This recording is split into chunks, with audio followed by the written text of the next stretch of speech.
வணக்கம்.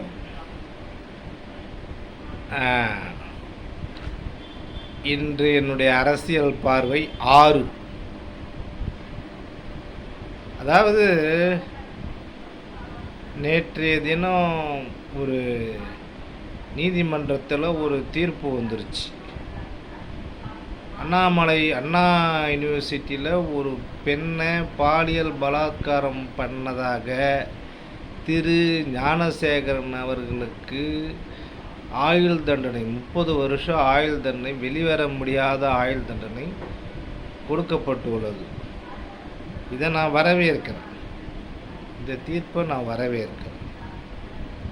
ஆனால் அதே சமயம் இந்தியா முழுசும் நடந்த பாலியல் பலாத்காரங்களுக்கு இதே மாதிரி விரைவாக தீர்ப்பு வருமா? வராதா? வரும், ஆனால் வராது. அதாவதுங்க, என்ன காரணம் அப்படின்னா, இப்போ பாண்டிச்சேரியிலே பார்த்தீங்கன்னா முத்தியால்பேட்டையில் ஒரு சின்ன பொண்ணு ரேப் பண்ணி கொலை பண்ணி வேலையை முடிச்சிட்டாங்க. அதுக்காக பந்து நடந்த ஒரே மாநிலம் பாண்டிச்சேரி மட்டும்தான். இந்த அண்ணா யூனிவர்சிட்டியில் நடந்த இது கூட பந்து நடந்ததா எனக்கு தெரியாது.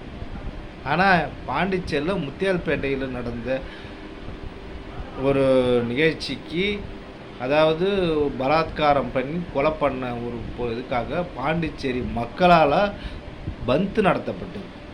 இது அண்ணாமலைக்கு தெரியாதா? இல்லை பிஜேபிக்காரங்களுக்கு புரியாதா?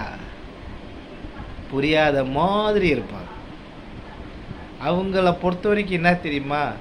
திமுக இருக்கக்கூடாது, ஸ்டாலின் இருக்கக்கூடாது, அவ்வளோதான். நீங்கள் எப்படி வேணாலும் நடந்துக்குவீங்க, ஆனால் பொதுமக்கள் உங்களால் பாதிக்கப்படணும் இல்லையா? நீங்கள் அரசியல் பண்ணுறதுக்கு நாங்கள் தான் கிடைச்சோமா? நான் கேட்குறேன். உன்னால் முடிஞ்சால் நீ உன்னுடைய கொள்கையை சொல்லி மக்கள்கிட்ட ஓட்டு வாங்கி வா.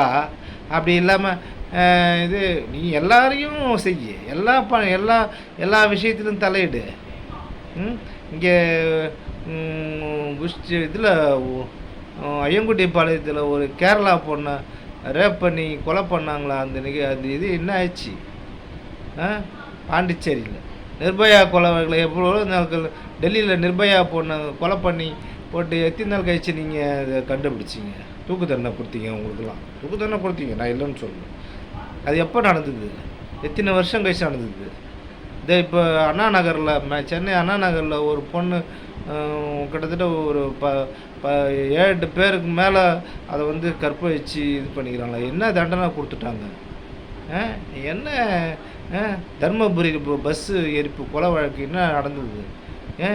என்னமோ ரொம்ப யோக்கியவங்க மாதிரி அப்படியே நாங்கள் தான் நாட்டை காப்பாற்ற வந்துக்கிறோன்னு ஒரு பில்டப் பண்ணுறது.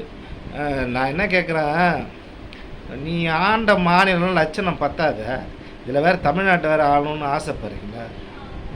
நீங்கள் எங்கேயாவது போய் கோயிலில் போய் மணி ஆட்டிங்க, சும்மா இது பண்ணிக்கிங்க. ஐயா ஃபோனு. நன்றி, வணக்கம். நாளை மறுபடியும் சந்திப்போம்.